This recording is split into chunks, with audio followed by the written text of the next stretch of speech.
চাচা বল বাতিজা, কি বলবি বল। আজকে রোজা 5টা গেল, এখন তোর রোজা নিয়ে একটা ভিডিও বানাইলাম না। না বানাইলাম সেহরির সময় ভিডিও, না বানাইলাম ইফতারের সময় ভিডিও, না বানাইলাম নামাজ পড়ার সময় ভিডিও। এখন তোর একটা ভিডিও চালাম না, মানুষ আমাদের কি বলবো? আমি তো রোজাদার বলবো না, আবার নামাজের সময় ভিডিও দেয় না, তাহলে তো আমি মুসল্লি বলবো না। সমাজের মানুষ আমাদের কি বলবো? এখন তোর একটা ভিডিও চালাম না। বাতিজা এটা কথা শুন, মানুষ দেখানো ইবাদত আল্লাহ পছন্দ করে না, সবসময় মনে রাখিস। চাচা, তাহলে তুমি কালকে দোকানদারে ঠকালে কিসের জন্য?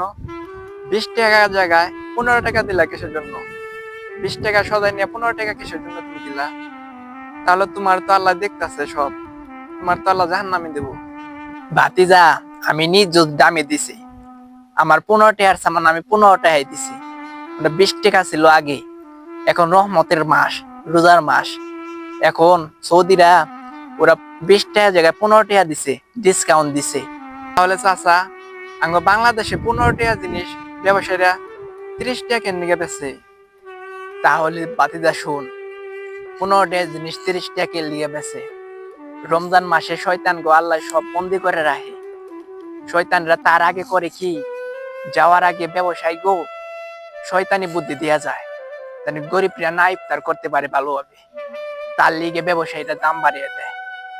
চাচা, এই ভিডিওটা দেখো দেখো, ও 10 টাকা দান করে 1 মিনিটে ভিডিও বানাইছে, ওর 1000 কে ভিউ বানাইছে, কত টাকা কামাই করছে দেখছো?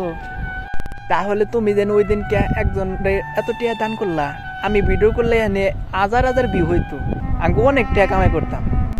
ভাতিজা, তুই দান করবি আল্লাহর রাস্তায়, তাহলে মানুষ দেখানোর জন্য ভিডিও করে কোনো লাভ আছে? ওটা তো মানুষ দেখানো ইবাদত বলে, তাই মানুষ দেখানো ইবাদত থেকে সব সময় দূরে থাকবি।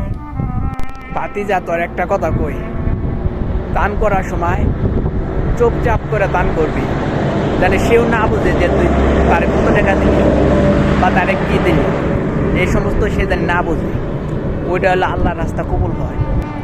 মানুষ দেখানোর ইবাদত আল্লাহ পছন্দ করে না, সবসময় মনে রাখিস।